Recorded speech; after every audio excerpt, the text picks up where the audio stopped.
guys, hello everyone, welcome back to my channel, and here we are going to discuss about part 2 of sexual reproduction in flowering plants. So let's go ahead. Start. So in the last class we discussed about sexual reproduction and angiosperms as well as the full structure and function of flowers as well as uses of flowers. So today we are going to know about the events of sexual reproduction, and then we will be moving on to the pre-fertilization events and development of male gametophyte, that is pollen grain. Okay, so let's start. So sexual reproduction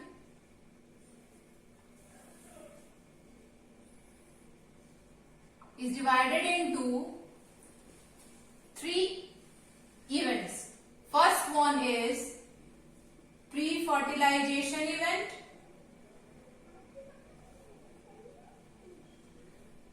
fertilization event, as well as post-fertilization events. So we are heading towards first part of it, that means we are talking about pre-fertilization events. So what is pre? So before fertilization, what are the steps which are going to take place are coming under this pre-fertilization events. So we will be talking about pre-fertilization events in details, that is the structures and what are the events responsible for this process. So the steps that accounts for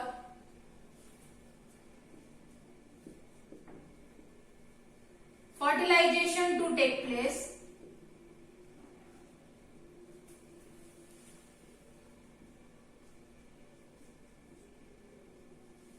is called pre-fertilization events. So just before fertilization, whatever structures and whatever events are taking place, we are going to study about that.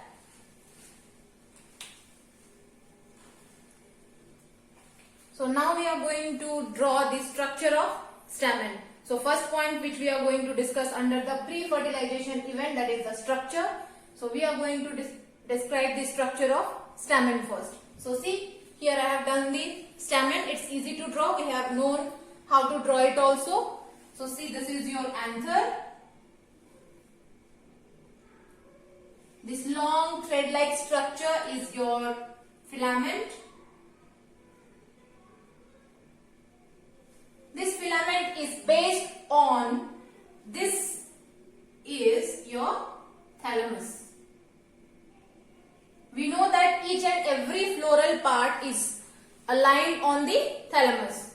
So this is a floral part, that is your androecium, and this androecium consists of 2 parts, anther and filament.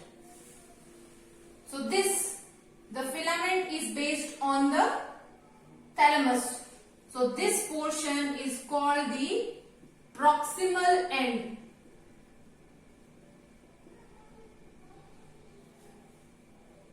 It's called the proximal end. And where the anther is being bare, that end is called your distal end. Okay? Anther. Depending on lobes present on it, it is divided into 2 types. Lobes. If one lobe is present, then it is called monothecous. If 2 lobes are present, then it's called diathecous. Diathecous. Okay? This and this. If an anther is having only this, then it is mono. If it is having 2, then it is di. Each of the structure of anther is called theca. Hence the name Dithecus is mentioned.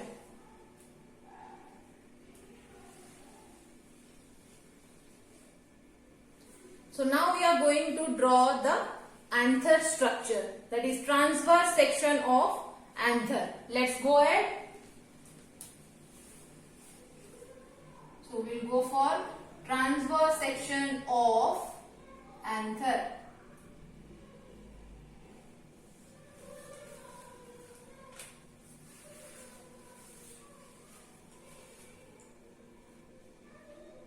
We have just seen that this one is one lobe and this one is another lobe. These two lobes are joined by a portion, a segment like this. This is your connective cell which joins these two thecas of the anther, and each lobe of it contains two pollen sacs. So one lobe contains two sacs, so two lobes would be containing 4 pollen sacs. What are these pollen sacs? Pollen sacs are the structures which would be bearing your pollen grains.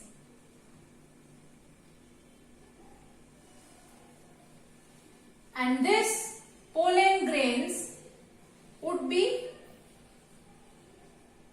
once they mature, they would be coming out or breaking the line of dehiscence. This point which I am showing, that is called line of dehiscence. Okay? And now this is your structure of your anther. So we have taken a transverse section of it. We just need to hold an anther like this and we will take a transverse section of it. So this is it. We will be drawing now the magnified version of it. Okay. So let's go ahead. We know one lobe would be containing, so we can write this as lobe 1, this as lobe 2.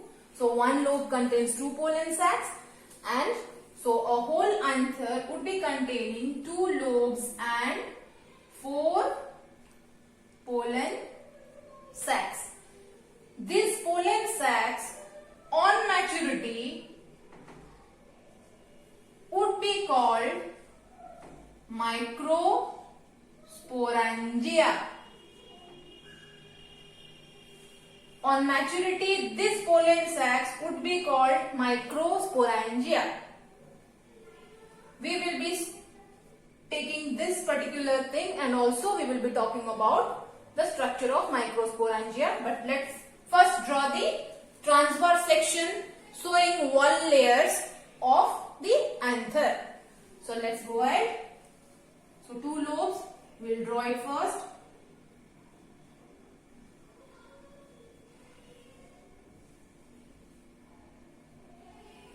Okay, we have done, and this would be your connective.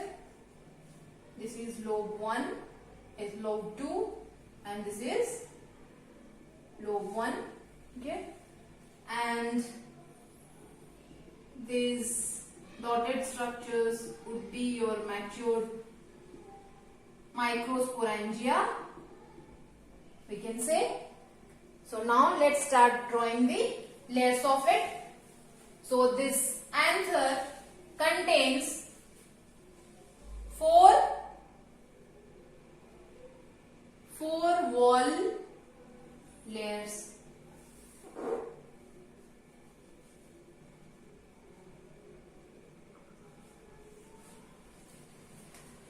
This is the outer line which we have given. This outer line would be made up of flag type cells. How does your flag look like? Rectangular shape. So we can say flag type cells. A single layer of flag type cells would be there, and this whole would be covered with that. So this is the first wall layer, that is called epidermis. What is it called? It's called epidermis. And how is the structure of the cells? They are flag shaped.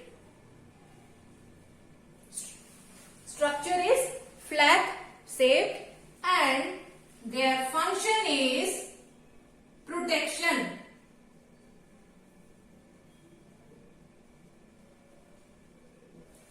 Function is protection. We'll go for the next wall layer. The next wall layer is called endothecium. We'll go for the second wall layer, that is endothecium. So just next to this epidermis layer, a layer of radial arrangement of cells are there. Radial arrangement, that means like this. Just it would be lining next to the epidermis. Radial arrangement. Okay. So how is the arrangement of the cells? It's radial arrangement, and here also the function is protection.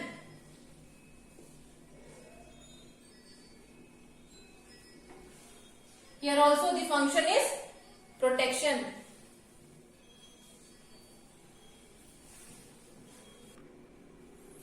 So the next layer is middle layer. The middle layer consists of 2 to 3 layers. This endothecium was one layer, epidermis was also one layer, but here when we are talking about the middle layer, which is lining just besides the endothecium, it is going for 3 layers, and the cells are very loosely arranged and they are called parenchymatous cells. Those the cells would be arranged like this. You can see the red marked portion, that would be your middle layers. Middle layers consist of 2 to 3 layers of parenchymatous cells. These 3 layers main function is protection of the inner layers. So we can say for this also function is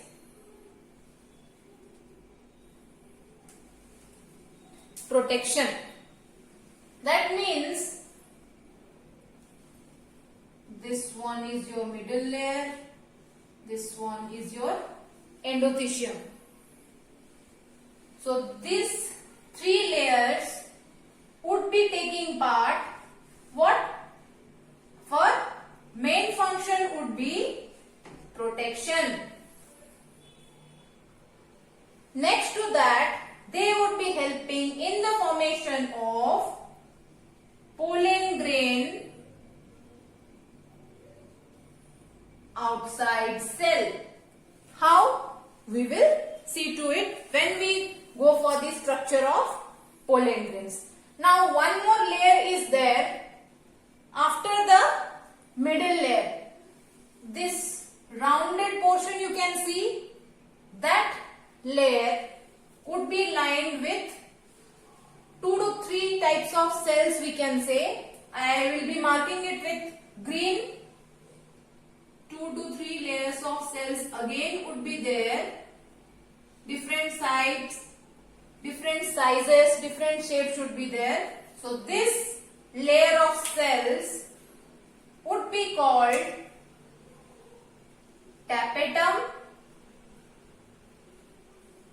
This tapetum plays a very important role in the structure of anther walls, because this tapetum has too many functions. First point you need to remember about it is, it's the innermost layer of anther walls. That means it's very sensitive. Next, we can go for the functions of it. What would be the function of it? The function of tapetum is to, first most important function is helps in nourishment or provides nutrition to the developing gametophyte.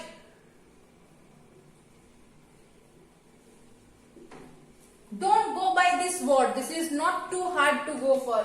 Developing gametophyte means when maturity would be there, these cells would be turning for a gametophyte. What is the gametophyte which we are talking about when we are talking for stamen and anther? We are talking about the male reproductive unit. That is what? Pollen grain. So it would be helping in the formation of male gamete. What is it? It's pollen grain. Next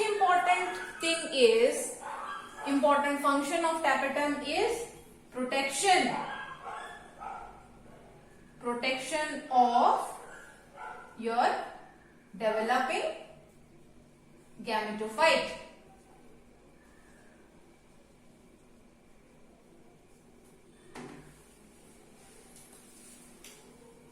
Third function is they develop or helps in promotion of Ubis bodies, which would also be taking part when we will be talking about the structure of pollen grains. So these are the wall layers. We will be going for the development of this one specific matured microsporangia to get the developed gametophyte. Then we will be moving towards pollen grain. Okay, so for today's class, that's all. We will be continuing about detailed structure of microsporangia in my next video. So till that, watch my video and subscribe it and like it also.